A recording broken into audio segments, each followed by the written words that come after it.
আমার এই ভিডিওটি যদি আপনাদের ভালো লাগে তাহলে অনুগ্রহপূর্বক লাইক করবেন, কমেন্ট করবেন এবং সাবস্ক্রাইব করে দেবেন, যাতে আমি ভবিষ্যতে আরও ভালো ভালো ভিডিও উপহার দিতে পারি। পৃথিবীর মধ্যে সবচেয়ে কনফিউজিং রাষ্ট্র হচ্ছে আমার মনে হয় বাংলাদেশ।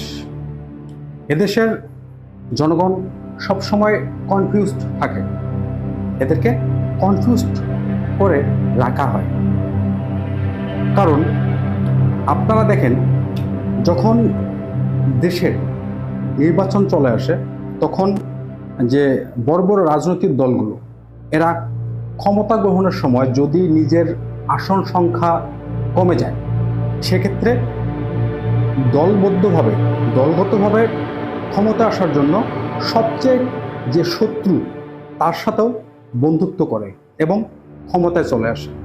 তখন মনে হয় যে এরা অরিজিনালি অনেক ভালো বন্ধু দল, কিন্তু 5 বছর ক্ষমতায় থাকার পরে যখন ক্ষমতা শেষ হয়ে যায় তখন আবার প্রত্যেক দলেরই এমনভাবে সমালোচনা করে, এমনভাবে কথা বলে, তখন মনে হয় যে এরা অরিজিনালি সবচেয়ে বড় শক্তি। এরা প্রত্যেকের যে একজন আরেকজনের সবচেয়ে বড় শক্তি। এখানেও দেশের জনগণ খুবই কনফিউজড। আবার অন্যদিকে দেখেন, আপনি যখন একটি রাজনৈতিক দলের কথা শুনবেন তখন মনে হবে যে এই রাজনৈতিক দলটি প্রকৃত দেশপ্রেমিক। আবার যখন অন্য রাজনৈতিক দলের কথা শুনবেন তখন আবার মনে হবে যে না, ওই প্রকৃত দেশপ্রেমিক। আবার আপনারা যখন পুলিশের কথা শুনবেন তখন মনে হবে যে পুলিশ সবচেয়ে বড় দেশপ্রেমিক একটি সংগঠন। এভাবে আপনি পুলিশ বলেন, আর্মি বলেন, সাংবাদিক বলেন, কবি সাহিত্যিক বলেন, রাজনৈতিক দল বলেন, আপনি যখন প্রত্যেকের কথা শুনবেন যে মনে হবে যে প্রত্যেকে আসলে অরিজিনালি এরা দেশপ্রেমিক।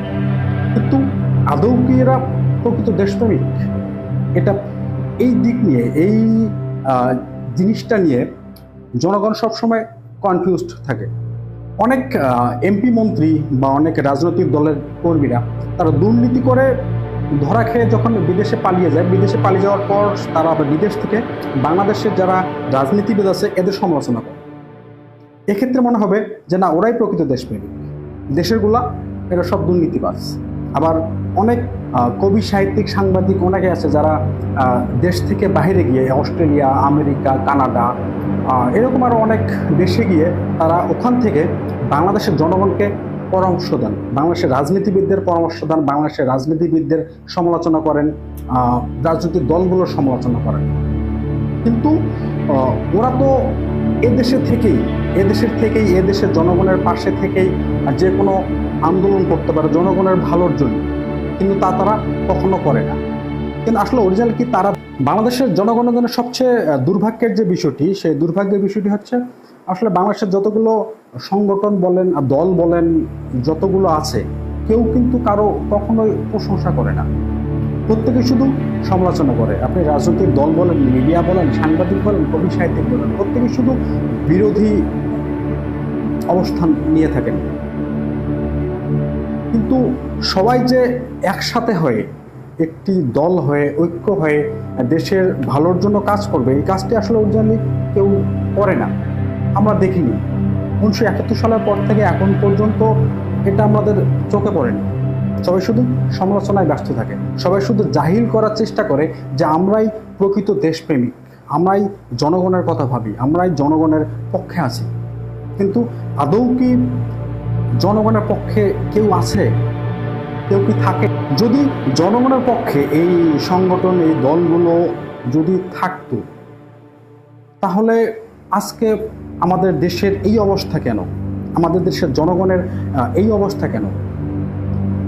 আমাদের দারিদ্রতার হার দিন দিন বৃদ্ধি পাচ্ছে, আমাদের দুর্নীতি দিন দিন বৃদ্ধি পাচ্ছে, আমাদের মানবিক মূল্যবোধ একেবারেই কমায় যাচ্ছে, মানুষ গৃহহীন হয়ে পড়ছে।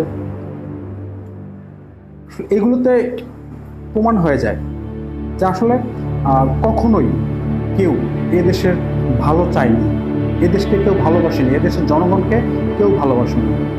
এরা শুধু এই দেশটাকে একটি টাকা উপার্জনের একটি উৎস হিসেবে ব্যবহার করেছে।